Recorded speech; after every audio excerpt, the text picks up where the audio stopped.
23, finding the solutions to the given equation. On that one, what we may want to do, or we can factor, or we can do quadratic formula. I'm going to factor this. Everything's already in the same side, so we're going to do our signs.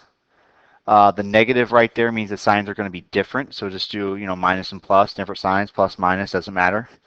And then we're going to factor this doing AC method. So we're going to do 3 times 4. Okay, that's AC method. So 3 times 4 is 12. And now I'm going to figure out two numbers that multiply to give us 12. And since the signs are different here, then we are looking for a difference of 11 right there. We're looking for a difference of 11. So that would be 1 and 12.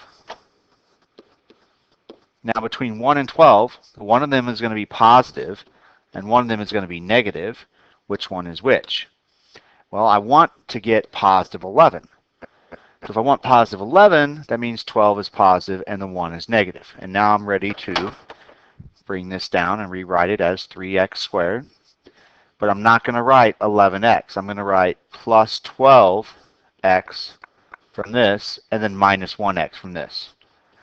Positive 12 minus x gives me positive 11x. Okay, whoops.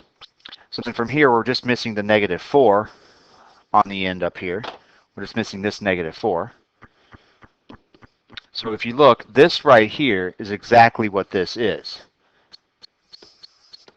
And now we're going to factor, and we focus on these two terms right here. What can I factor out of both of those terms? I think we can pull out a 3 and an x. What do we have left over from this term here? We have an x. Divide 3x out of 12x, we get plus 4. Now the only way this works is if I can factor something out of these last two terms and get exactly this, x plus 4, which if I factor out a negative 1, I now have x plus 4, and this is factored. So what's going to go in the plus sign right here? That's going to be the x plus 4, and then the minus sign is the 3x minus 1, this part right here. Now once you have that, you can basically solve it by setting each one of these equal to 0. Set this equal to 0 and solve this. So we're going to add 1, you got 1 equals 3x, divide by 3, x equals 1/3. Here, set this equal to 0 and solve, so you subtract 4, x equals negative 4. Negative 4 and positive 1/3, those are your solutions. That would be B.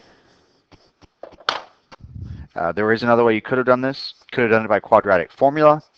And if you didn't get it right, you probably need some extra practice with quadratic formula. Make sure you get that before you take your EOC.